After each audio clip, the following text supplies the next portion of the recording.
What is up guys, Blue Spooky here. Just wanted to remind you guys to like, share, comment, and subscribe if you end up enjoying this video, and if you're enjoying the daily uploads. If we could get to 1,000 likes on all these regular videos, I think that's a pretty good spot to aim for.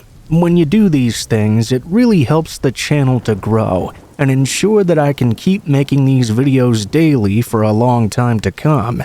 If you guys have any thoughts about the stories in these videos, please be sure to leave them in the comments below, as one of my favorite parts about making these videos is hearing your guys' thoughts about the stories therein. Without further ado, I will let you guys enjoy the next hour or so of true scary stories, and I will see you guys again at the end of the video. I'm submitting this story on behalf of a friend of mine who experienced this terrifying and traumatic event. I'll relay the story from his perspective. To provide some background, I'm a 20-year-old man living in what I call medical housing. Basically, in this small village, you're either an elderly person or have severe health problems like I do. We can at least be somewhat self-sufficient though. Each resident has their own cottage, 1 bedroom or 2 bedrooms.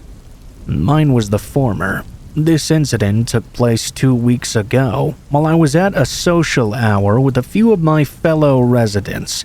They mentioned hearing some strange knocks on their doors and windows at night. One resident even claimed that someone had tried to twist their doorknob open. Luckily, she had the door locked though, so they weren't able to get in. Since we weren't too far from another neighborhood, everyone assumed a couple of kids were causing trouble in our village. We didn't exactly have too much security around, nor did we really need it either, or so we thought at least. Fast forward a few days later, I had my regular physical therapy, but I must have forgotten to lock one of my doors. Even during the pandemic, we were a tight-knit community, so if a stranger tried to sneak in, someone would immediately notice. When I got home, I was quite exhausted and started to take a long nap. I was awoken from my neighbor across the street, Vicky, entering the cottage to help me. We set up my feeding machine and breathing apparatus for the night. She's a sweet and motherly woman who used to be a nurse. During her visit, she went over to the furnace to turn it on, but it wouldn't twist the dial. That's strange. Your heat's not working. It's gonna be cold tonight and you need to stay warm. Why don't you stay with me until maintenance comes and fixes this?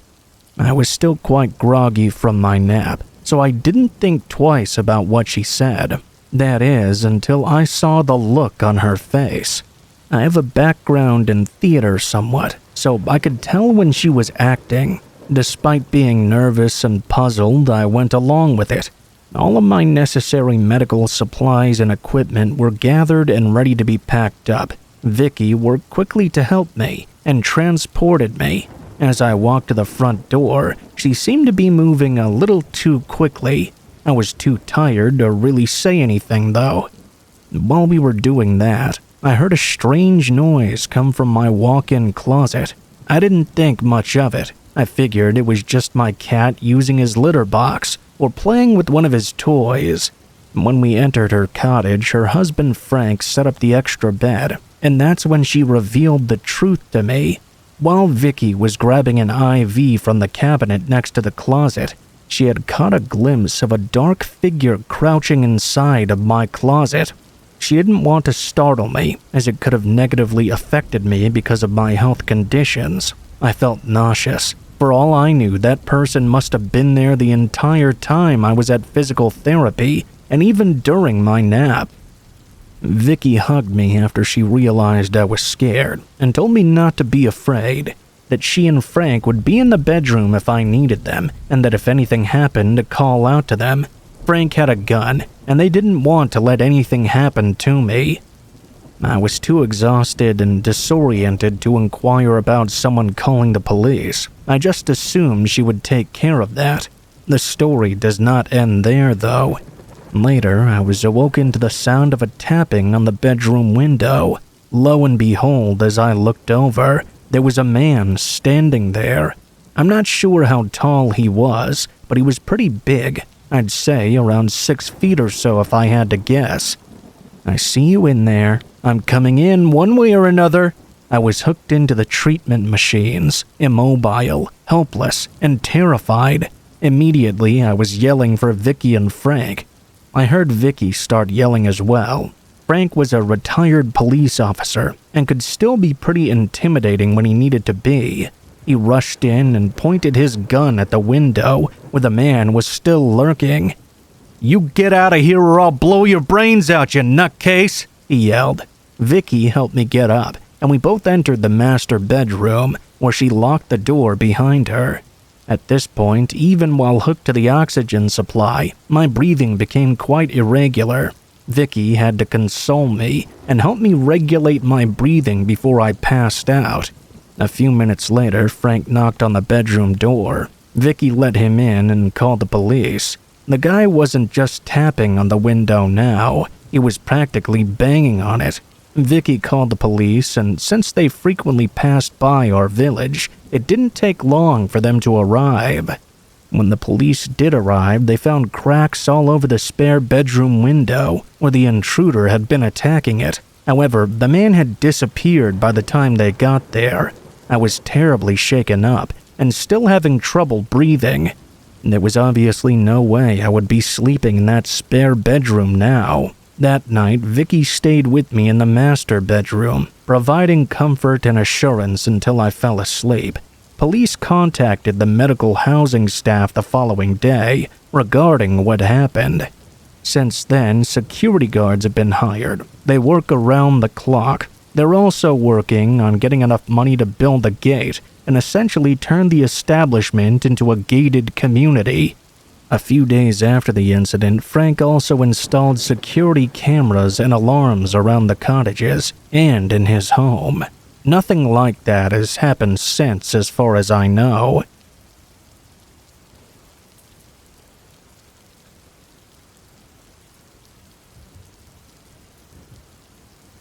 This is an unexplained event that my dogs and I experienced multiple times. For some context, I live in a very isolated part of the Midwest, meaning that not a lot happens around here. Well, besides farming or the occasional small-town drama, to my knowledge there have been no killings or witchcraft or anything to provoke strange events at all. Following this experience, I've researched for years and still have not come up with a reasonable explanation. So, here goes. A few years ago, my dog and I were in our back garden. I was picking some cucumbers and pulling some weeds as well. We live by a forest that I usually love to go hike in whenever the weather permits me to. As we were leaving the garden, I heard a very strange sound coming from within the woods. It sounded like an animal at first, but as I got closer, I realized my dog was extremely on edge. Her ears were perked up, and she was showing her fangs as well. She had never done this before, and had always been an extremely passive dog. As we walked closer to the forest, we heard what sounded like a heavy, labored breathing. It was exaggerated, like someone trying to pull a prank on me or something. I walked down the path for about 20 feet or so into the woods, and the noise almost surrounded me. What I mean is that I could not identify a distinguishable point of origin, not above nor to my right or left. It was as if this raspy, exaggerated breathing was all inside my own head. My dog had her tail tucked between her legs and was looking extremely nervous. We booked it out of there, and as we left, I could still hear the breathing emanating from the woods.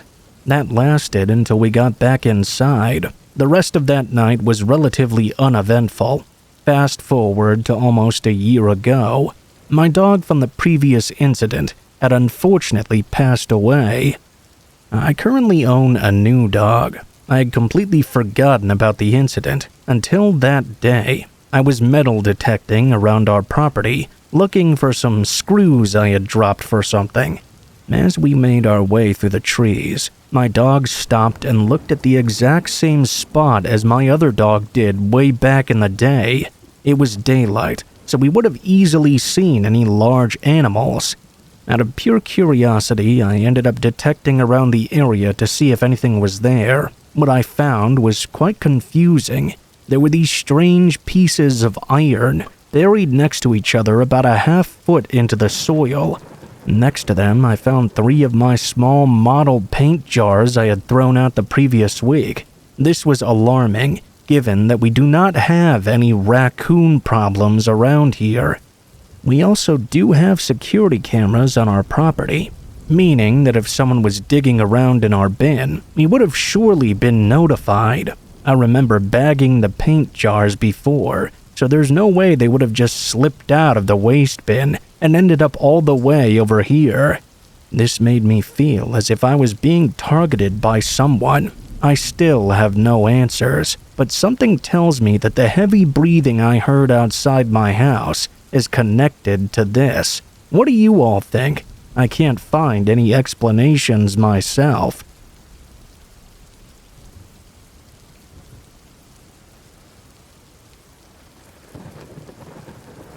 I would describe myself as a bit of a loner during my high school years. I would often play video games and keep to myself, not socializing with anyone outside of a handful of friends. One day, my friend who I'll call Charlie told me he was having a sleepover at his home on Friday. I agreed to join him. When Friday rolled around, my parents drove me to his home, and Charlie and I headed straight to his basement. We played some Call of Duty until around 11 o'clock or so, when his mom told us it was time for bed. I remember waking up at around 2 a.m. to hearing a loud thud above me, as if someone was stomping on the floor above us. I tried to wake up Charlie, but he just told me to fuck off, and I tried to go back to sleep. I heard more thuds above me, though. About a half hour later, that was followed by very distinguishable heavy footsteps. I heard them moving to the basement door, and the basement door began to slowly creep open. I decided to hide in the closet behind some coat hangers. After a while of waiting, I ended up dozing off. I would say I woke up around an hour later to the sound of heavy breathing. I looked up, and what I saw next sent chills rushing down my body. Through the slits in the closet door, I could clearly see a pair of eyes peering in at me. My stomach felt as if it was about to explode. I covered my mouth with both hands to stop myself from screaming. I slipped further back into the closet and hid there in the darkness. I stayed there until the next morning. I didn't mention anything to Charlie or his mother about what I saw that night. To this day, I don't know who or what came down into the basement and stared at me through the closet door. Why did they target me and not Charlie? It gives me the creeps just thinking about it. After that night, I stopped going to Charlie's house altogether.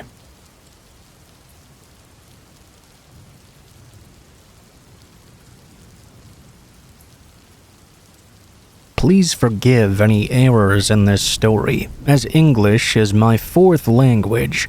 For some context, I'm from a small town in Lithuania, and my country has its fair share of pagan folklore and stories of ghosts and witches.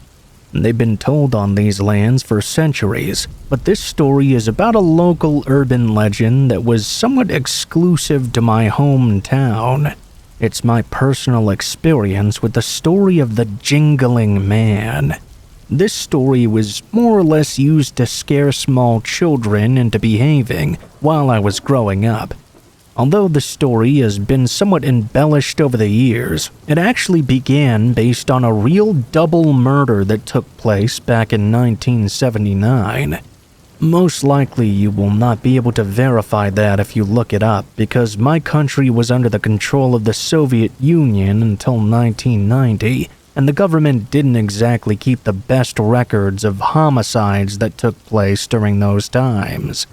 First off, I have to mention that our town has a medieval-themed festival that takes place every year. People from all over Europe come in the fall to attend the festival. It's really the only interesting thing about our little town. It was established in the late 70s and has been run by the same family for over 40 years. Back in '79, there was a man named Lucas Popov who worked at the attraction as a performer. Lucas used to be a stage actor in Moscow when he was younger, and his talents were used to portray many characters for the annual festival. To this day, you can even see him in several pictures and historical exhibition displays.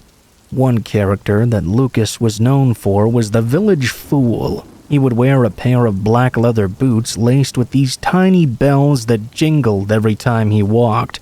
Whenever the other characters would hear him approaching, they would jokingly say, "Oh, I hear the bells, here comes the village idiot." It was the thing they did for the children. Story goes that after a long day of working at the festival, Lucas returned home to find his wife in bed with another man. His rage overtook him and he savagely beat them both to death with a wooden rolling pin. Nobody knew exactly what happened to him after the murders. Some say he was arrested and executed. Others say he took his own life after he committed the crime. Whatever the case, he was never seen again. Not long after his initial disappearance, hikers began telling strange stories about hearing a jingling sound in the forest during their travels.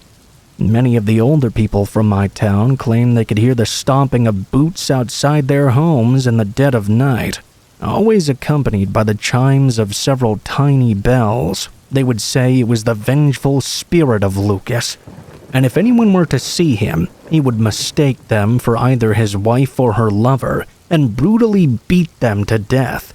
I know this all might sound a little far-fetched, and maybe even slightly ridiculous as well. The story really used to terrify us as kids, though.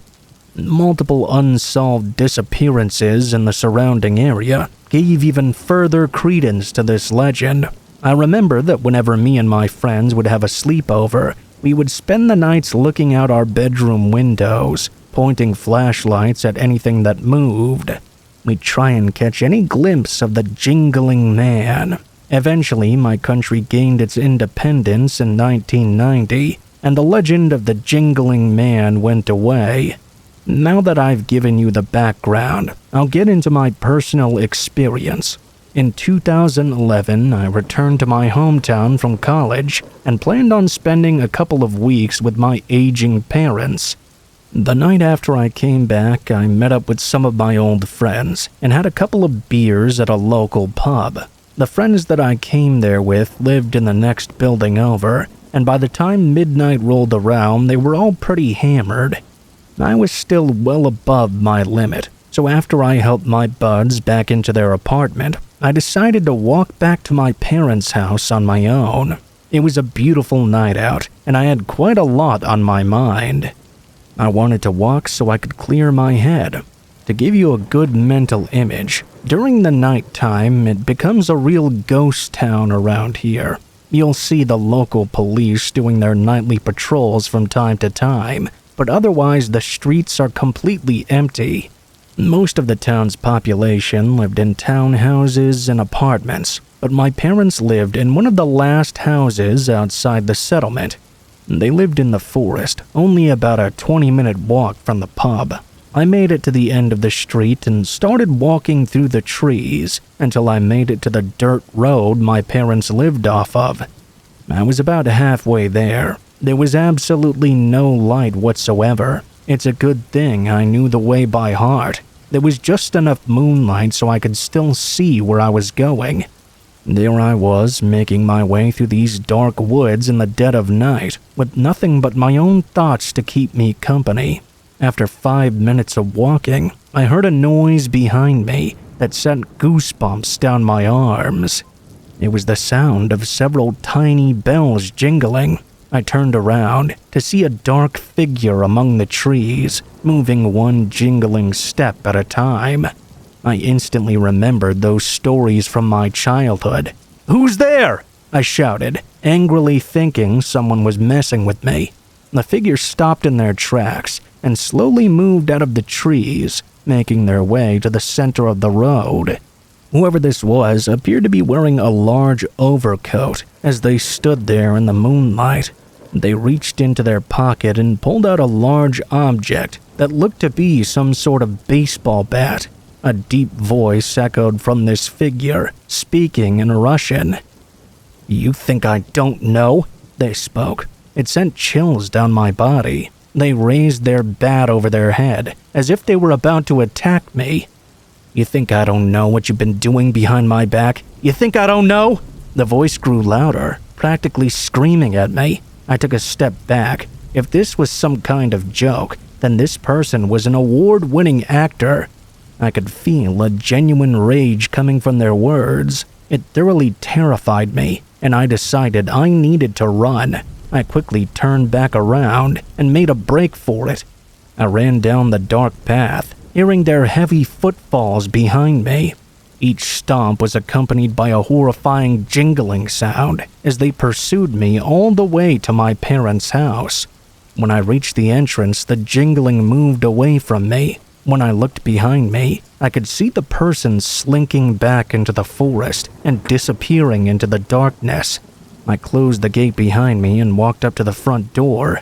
I heard the jingling sound once more. I looked behind me one last time, and the hairs on my arms stood up as I saw the figure once again emerge from the forest, walking down the road a ways, before vanishing into the shadows of the night once more. I have no clue why someone was trying to frighten me like this, but whatever the case, it really scared the shit out of me.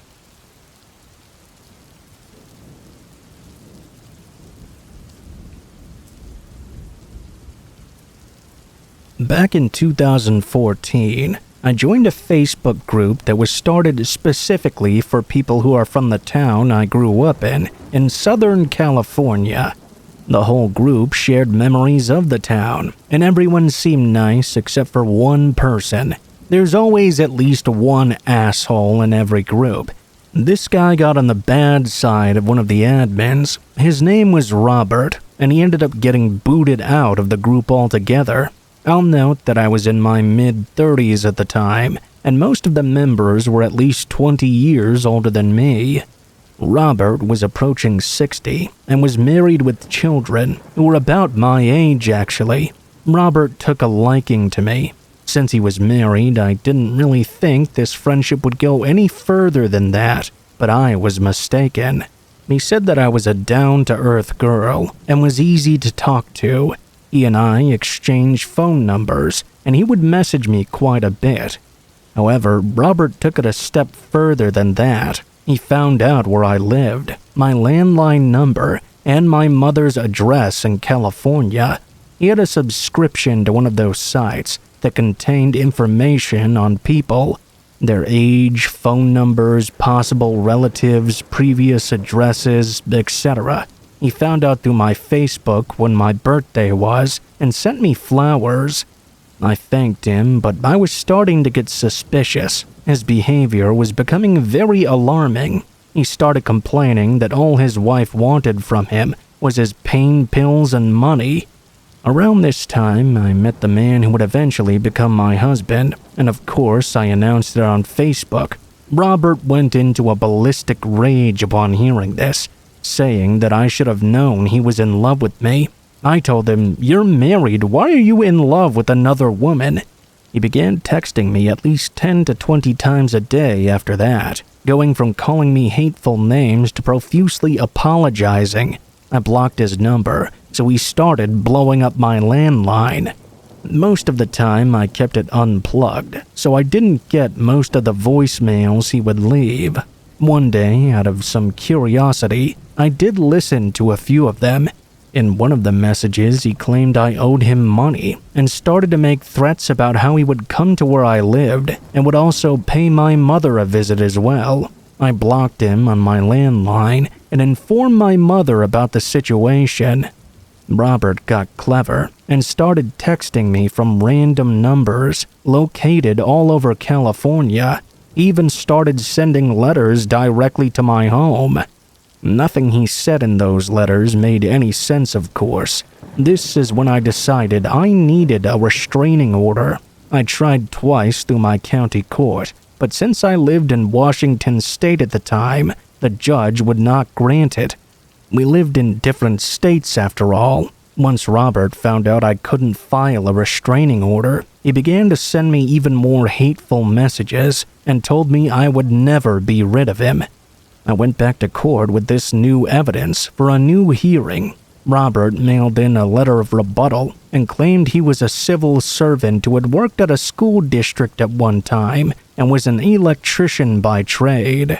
He also said he was on disability and couldn't drive longer for more than a half an hour without experiencing excruciating pain, so how could he possibly come to Washington state? I told the judge that this wasn't true because he openly posted all day about going on trips and how he was going to come after me. Regardless of the evidence, though, I was not granted a restraining order. I felt failed by the system. All I could do was block him on all social media, emails, and phone numbers, but he would obviously still message me using new accounts and numbers he had made. He even made a copy Facebook page with my profile picture and sent out friend requests to all my friends. He had my real Facebook profile blocked, and I only found out when a friend messaged me.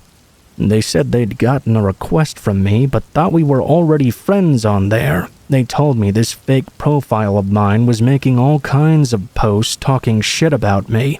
My friend reported it, and thankfully Facebook took it down. I changed my cell phone number and eventually moved into a new place. Things died down for a while, but Robert somehow found me on LinkedIn. After that, I straight up deleted LinkedIn and Facebook. I saw he'd even followed my YouTube page. I didn't know how to remove someone on there, so I had to delete that as well.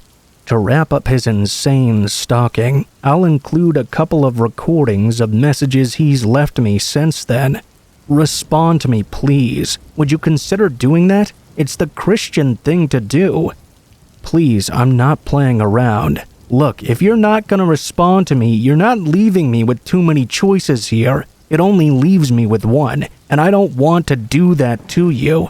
I wish you would just talk to me. We could work this out. Obviously, you don't want that, though. You're not leaving me much of a choice.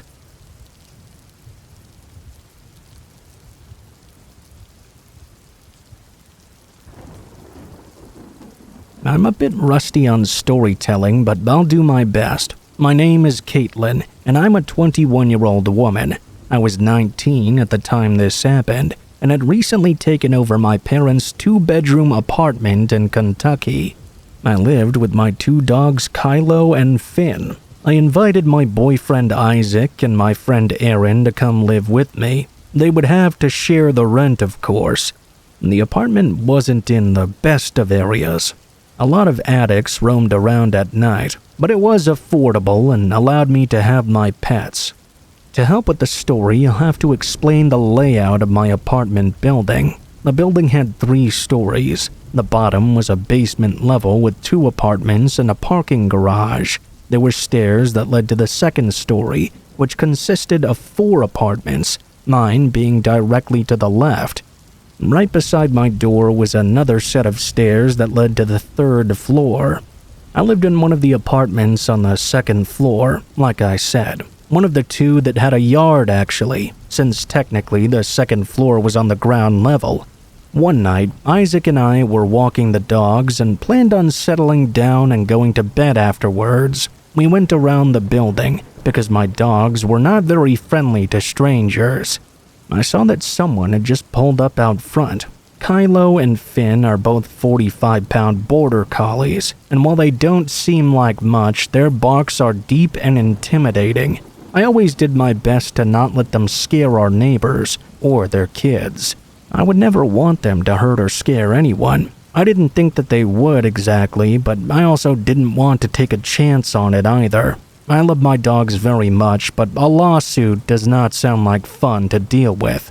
While they were using the restroom, I was talking with Isaac when we noticed a guy in a pink shirt leaning against the wall of the apartment right across from ours.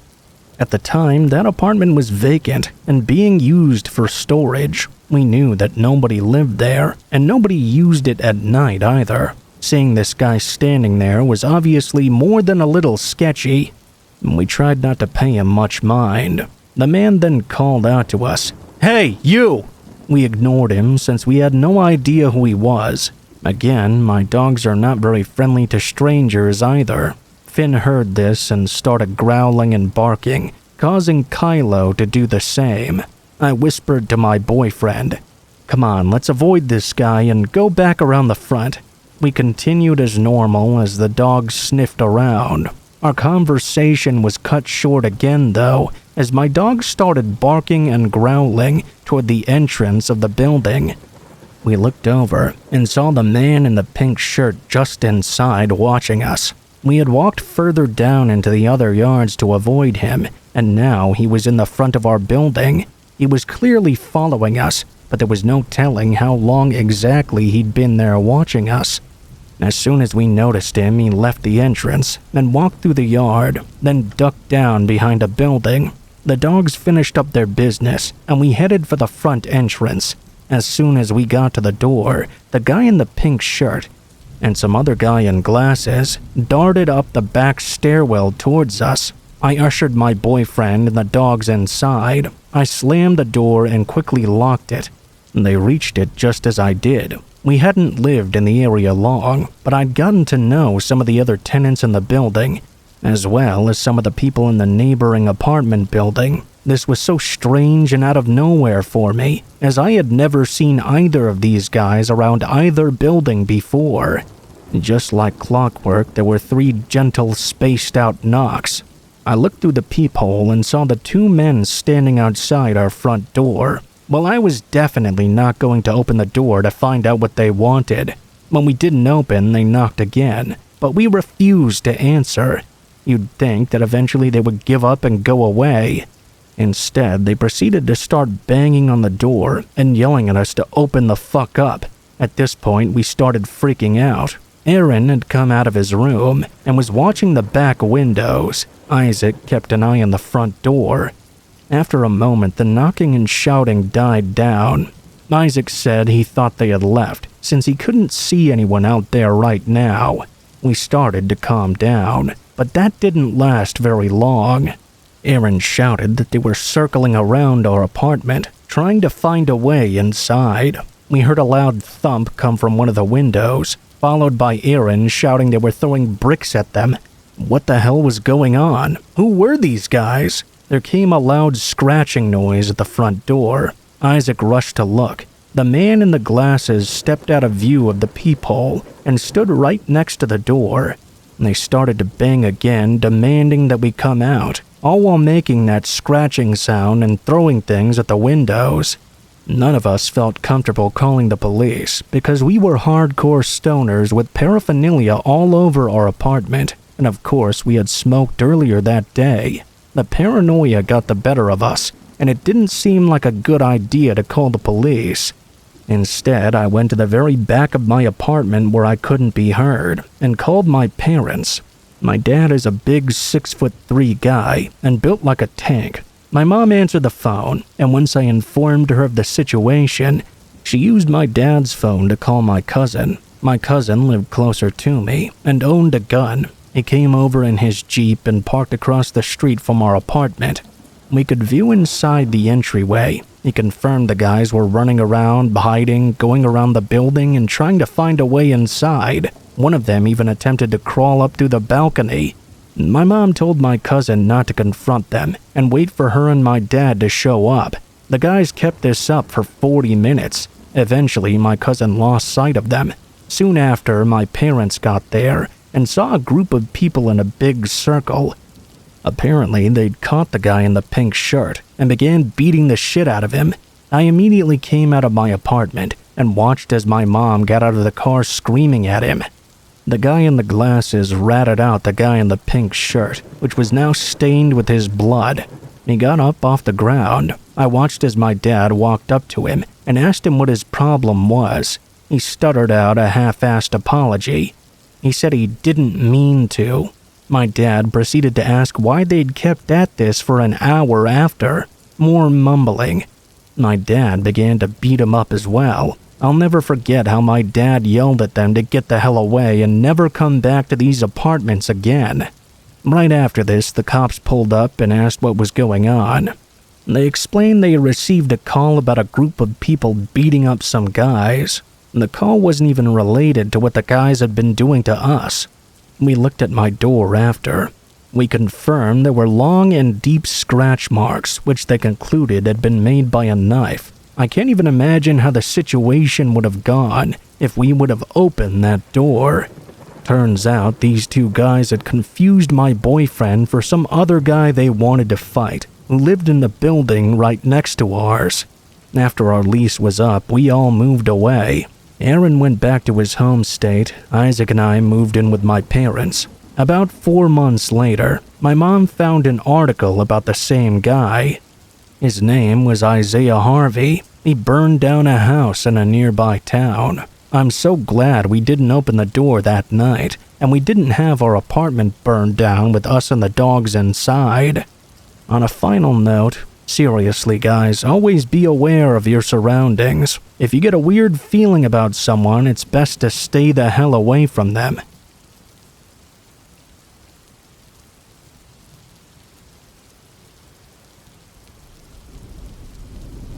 This happened in the summer of 2019. I'm from Morgan Hill, California, but this story happened in the town next to mine, Gilroy. Every year, Gilroy throws a festival to attract people to the local businesses and generate a little revenue. I used to go every year when I was a kid with my family, but the festival became more and more shady as the years went by. I was 21 at the time, and my boyfriend Will and I were going to meet up with my aunt and cousin at their booth. It was their first year as vendors, so I wanted to show my support. 3 important things to note. 1, it was my boyfriend's first time going. 2, my cousin was 8 months pregnant at the time. And 3, my cousin's daughter had decided not to go that day, so she stayed with my uncle at his house, which was right down the street from where the festival was. We parked at my uncle's home and said our hellos before walking over. Luckily, we got in for free because of my aunt. I noticed the security wasn't exactly very tight. Will walked right in with his Leatherman multi-tool on his belt, and they didn't even bother checking me. After making our way through the crowd, we finally got to the tent where my family was. After about 25 minutes of being there, my cousin went off to the bathroom. Will walked off to go take a look at another booth. While I was still talking with my aunt, 5 minutes went by. All of a sudden, I heard a loud pop. Everyone around either thought it came from the jump house 200 feet away, or a firecracker had gone off. For once, I listened to my instincts, though, and made eye contact with my aunt. Within 30 seconds, rapid gunfire and bullets were flying through the tents as hundreds of people were screaming and running for their lives. Like everyone else, I ducked for cover. I saw 2 kids standing still, though, so I ran to them and threw them under me to protect them. Their mom came running over and jumped on top of me to protect all 3 of us, I guess. Eventually, the kids crawled out and hid next to a table that had been turned over. I laid down flat on my stomach, watching my aunt. I heard her screaming for my cousin. That's when I really started to panic. I had always heard in dangerous situations that you have one of 2 responses, fight or flight. Mine was fight, I guess. I stood up and ran out of the tent, screaming for my cousin. The bullets were still flying. I stayed as low as possible to make my way towards the bathrooms. However, I never made it past the tent. Will appeared out of nowhere and yanked me by my ankle. He dragged me under the table he was hiding under. I heard a loud whistle, followed by something falling on my head. I felt my hair and discovered that a bullet casing had landed on me. During all the commotion, we somehow didn't realize the shooter had been standing right next to us. Will and I made a break for it, and I ran so fast I kicked my left shoe off. It's a miracle we didn't get mowed down by this psychopath. Finally, the cops showed up and began to open fire at the shooter, causing him to take cover. My brain clicked that I needed to run. Another thing to note is that I was a cross-country and track athlete for years and had to stop because of a knee injury. We managed to make it out of the park, and I immediately called up my uncle. He told us to get to his house fast. As soon as I saw him outside, I collapsed into his arms, crying my eyes out. I couldn't find my aunt or cousin. 15 minutes later, we saw my aunt and her friend who had been working the booth with her. They came around the corner, and we hugged and cried. Neither of them had heard from my cousin, so we sat there waiting in fear. We finally got word from her eventually. She had been put onto a bus with a bunch of kids. They had been taken to a field where people parked their cars for the event. When we got there, we broke down in tears and embraced each other. She wasn't hurt, but she said the initial pop everyone heard was a misfire that landed right by her feet. She looked up and saw the shooter reloading his gun and taking aim into the crowd. That's when all hell broke loose. We were in lockdown for the next 6 hours. When the police finally let us go, I held Will's hand the entire ride home, asking if he was okay. He had been close to the shooter when everything went down. He said he'd run through all the tents, flipping tables out of his way to find me. He saw a guy get shot and collapse to the ground, next to who he assumed was his girlfriend. Saw her holding him and watching him as the life faded from his eyes. I ended up with a black eye, bruised and scratched knees, and a big lump on my forehead. I thank whatever higher power out there that I only suffered these minor injuries. It took 3 months, but the FBI eventually interviewed me, and to my surprise, actually gave me my shoe back. They told us it took so long to get our things back because of how close we were to the chaos. After going to therapy for the next year or so, I feel a lot less anxious talking about it. I still jump when I hear loud bangs, and I'm still healing. 3 lives were ended that day, and the town of Gilroy still mourns their losses. Our community is trying to rebuild itself after this incident. With all that happening, I think it'll be some time before the festival is brought back. I think about that day quite often, and how lucky my family was to be able to get away unscathed.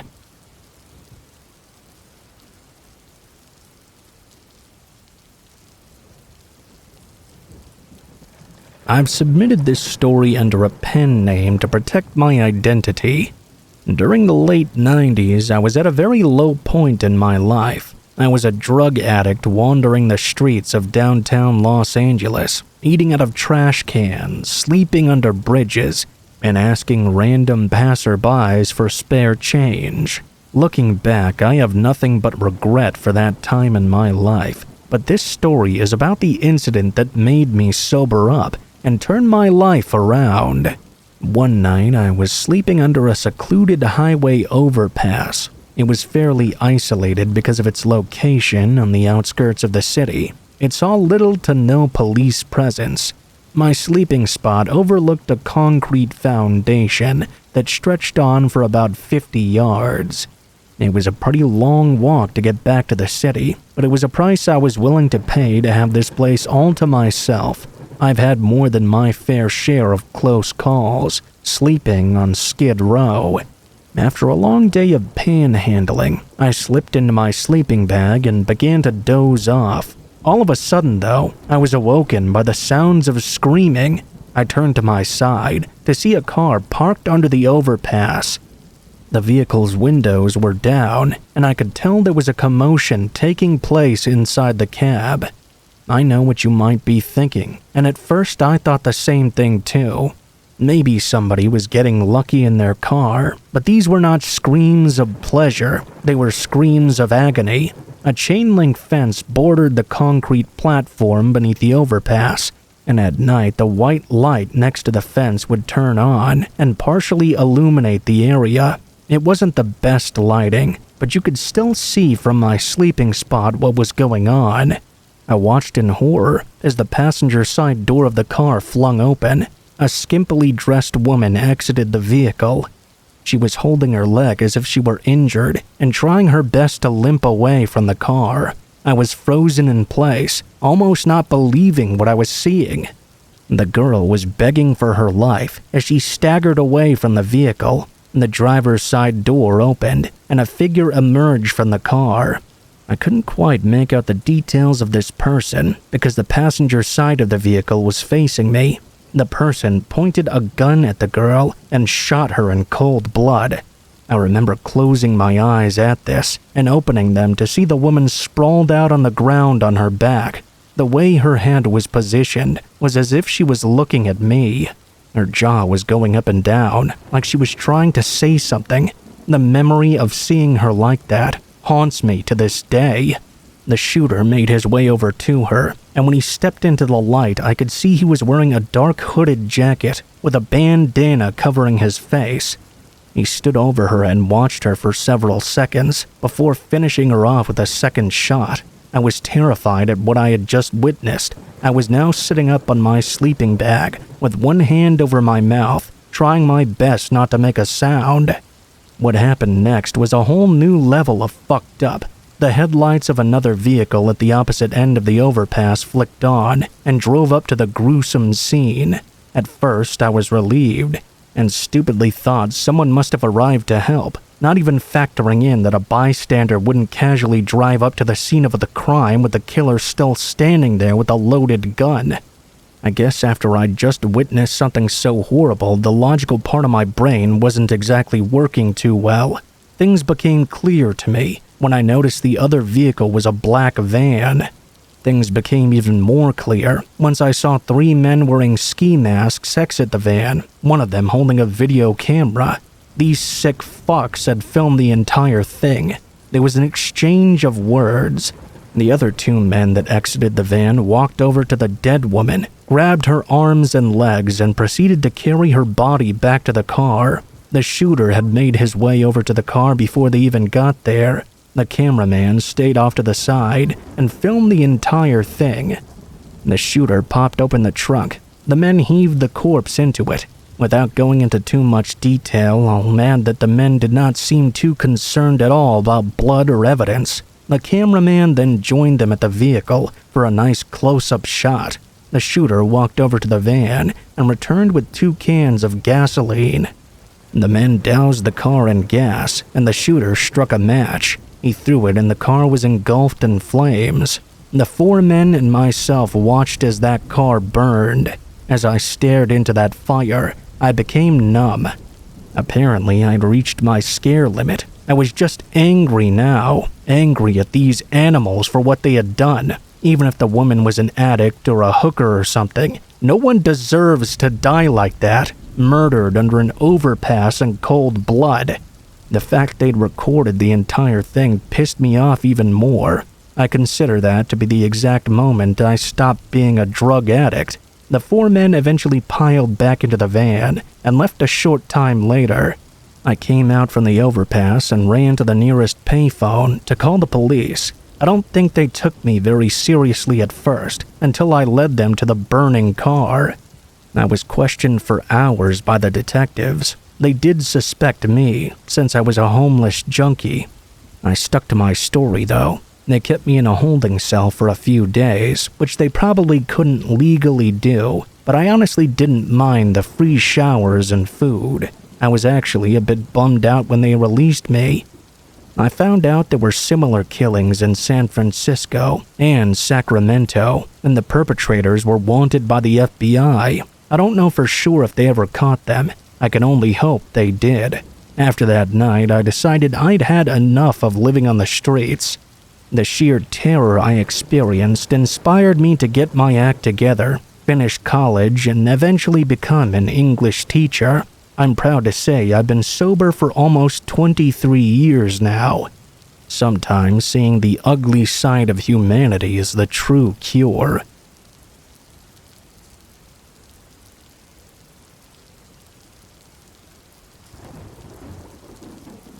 It was the early 90s. I was 6 years old at the time, living with my parents and brothers in a duplex. The events of this night are still burned into my memory, even all these years later. To get a feel for the house, we were in an end unit of the duplex and had a sliding glass door in our living room that faced out to the woods. The couch was against the wall, half in front of the sliding glass door. angled in such a way to see the TV. It was one of those big old tube TVs with the wood paneling. Friday night, my father had not come home from drinking, so me and my mom camped out on the couch. We were watching a horror movie marathon. I should add that my father would get pretty drunk and was super abusive, so my mom slept with a knife next to her at all times, especially on nights he would stay out late. It was a rough time for us, but we got through it the best we could. The knife was just an ordinary kitchen knife. Anyway, back to the events of this night. We were watching Halloween, eating some snacks, and having an enjoyable time. We both fell asleep around 10 p.m. on the couch, Mom with her back to the couch and cuddling me. The next thing I know, I awoke to my mom screaming. This wasn't unusual in my house, as again, my dad was a bad drunk. When I opened my eyes, though, there was a tall, thin man in a black hoodie standing over us. A man who was obviously not my dad. My eyes met his, and I was frozen in fear. Thank God for some fast thinking from my mom. She grabbed the knife out from behind her and lunged at him. The man was caught by surprise. He stumbled backward and tripped over the coffee table. He ran out the open sliding glass door. My mom jumped up, slammed the door shut and locked it, then called the police. When the police got there, they said the man had probably used a sharp instrument to pop the lock. They noticed a ton of cigarette butts that didn't match my parents outside the sliding glass door. They said he'd probably been sitting out there watching us all night, building up the courage to come inside. The police said they'd had several calls of a peeping Tom that matched his description in our complex over the past few months. For whatever reason, he chose our house to be his first escalation. My parents got divorced shortly after, and we moved in with my grandma. Thankfully, there were no more encounters. To this day, though, I check all the locks before I go to bed, twice even, and have a pole in our sliding glass door. Looking out a window at night still makes me feel uneasy, because you never know when there's someone on the other side watching.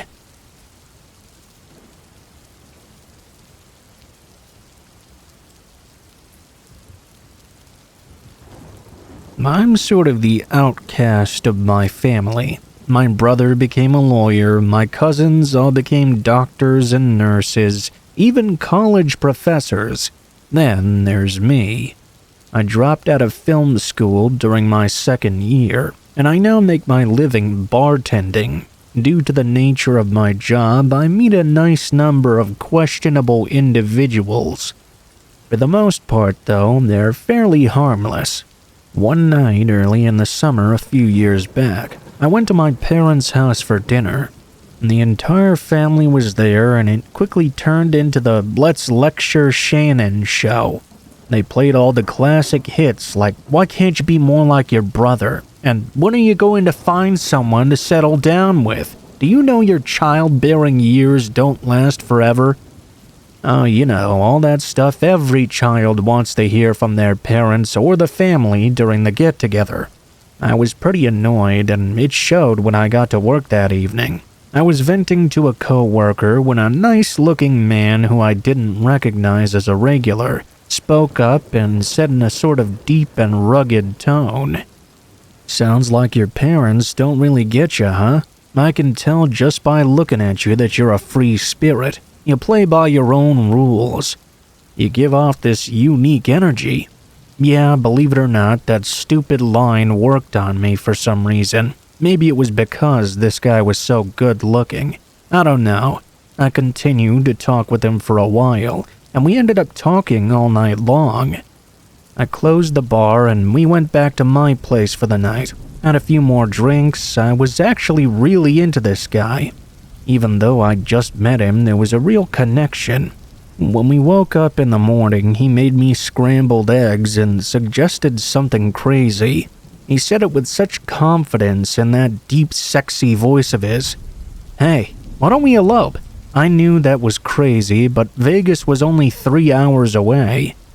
I know this is crazy, but Vegas is only 3 hours away. You can tell your parents you met a guy and now you're married. This guy knew exactly what chords to hit with me. I knew in my stomach this was a horrible idea, since I didn't know anything about this guy at all.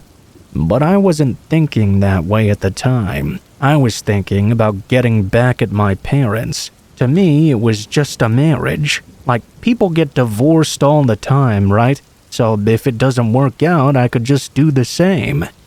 I agreed and called into work for my night shift. Right after breakfast, we got into the car and started our trip to Vegas. It was crazy, but I was excited about this. We talked about getting married, what we wanted to do, things like that. We were an hour away from Vegas when I realized he hadn't told me anything about himself. Where he was from, where he was living, I didn't even know his name. That pit in my stomach grew bigger and bigger the closer we got to Vegas. I asked him what his last name was. He just smiled and said, "You'll find out soon enough. Don't you worry about that." I still don't know why I was going along with this at this point. I think the idea of throwing it in my parents' faces was my real driving force. We weren't far from Vegas now, when I noticed that he'd gotten off the highway at a random exit that I didn't recognize. I told him we needed to stay on to get to the place we were going, and he insisted this was a shortcut to a special place. It was cheaper and very nice. He knew the girl who ran it, apparently. I didn't say anything because I didn't know what to say. I didn't know anything about Vegas, but I was pretty sure there was not some secret side entrance into the actual city. I mean, maybe there was and I didn't know, but I didn't think so. Wherever we were now looked like the middle of the desert. There was hardly anything on the road. It looked like a scene from Mad Max. I started to grill him with questions. What did he do for a living? How did he know about this place? Was he sure he was making the right decision? He seemed to be very dismissive. He just kept saying stuff like, "I love you, baby. I know there's a connection. Trust me. There's a reason the universe brought us together." Finally, I started to come to my senses. I sobered up, as they say. I was worried it was too late. It was becoming clear this dude was up to something. I told him I really needed to use the restroom, and it was an emergency. He said I needed to wait until we got there. I basically begged him to stop, which he finally did. I went into the bathroom and called my mom right away. I apologized for what I was doing and told her I didn't feel safe. She didn't judge me or insult me or anything. She just told me to turn on my phone's location and try to stay where I was as long as I could. She would head out to where I was. She said if things started going south, to text her a single letter and she'd alert the police right away. When I got back in the car, I could tell something was off. He started demanding I tell him what was wrong. I stuck to my story and told him I was fine. I was just a bit tired. I told him I would be excited once we finally arrived at the wedding chapel. After 45 minutes of driving, we eventually pulled up to what looked like an old garage or something. Obviously, I was confused. I asked why we were there. He told me some wild story about how this place was like a secret location to get married, like a speakeasy for elopers. I got out and glanced at my surroundings. There was literally nothing in sight other than desert. I asked if Vegas was close by, and he said it was 5 miles away. He told me to head inside. He wanted to grab a suit out of the trunk or something. I walked over to the door of the garage and looked back at him digging through the trunk.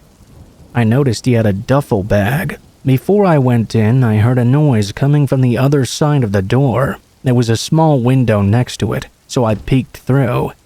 Crouched over with a hood was some person hiding just out of sight.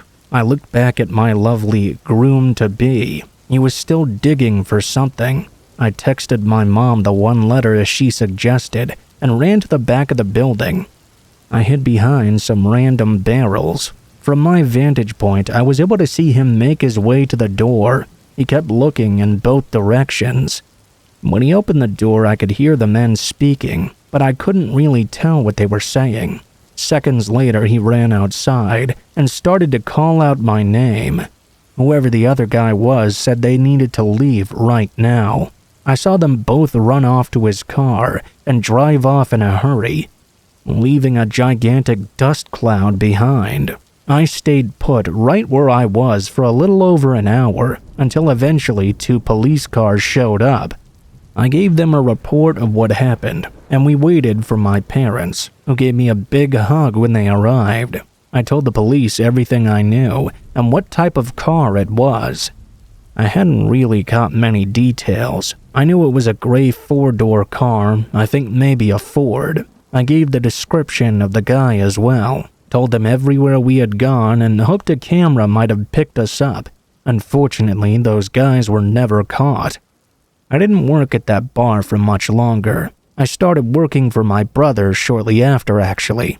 Whenever I see a gray car slow down anywhere near me, my heart still stops. I don't know exactly what was going to happen to me, but I'm grateful I came to my senses when I did, because if I had walked into that garage, I may have never been seen again.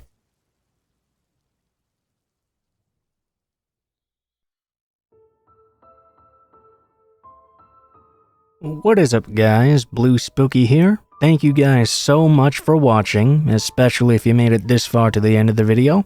If you liked the video, please be sure to like, share, comment, and subscribe if you feel so inclined. If you have any feedback for me as well, be sure to leave that in comments below the video. If you guys have a story you'd like to send in, or if you'd like to contact me for any reasons, there will be links to my social media in the description below the video, including my Facebook, Gmail, and Twitter accounts. Go ahead and send me a message on any of those, and I'll try to get to you as soon as possible. If you do decide to send in a story, please be sure to include in the tagline what the name of the story is if it has one, what type of story it is if it has one, and how you'd like to be credited in the description below the video. Please make sure to include as much detail as you feel comfortable with and try to use as much proper grammar as possible to make sure you have the highest chance of appearing in a future video. Overall, I think that's pretty much it for now, guys, so thank you so much for watching, and I hope you guys have a great day.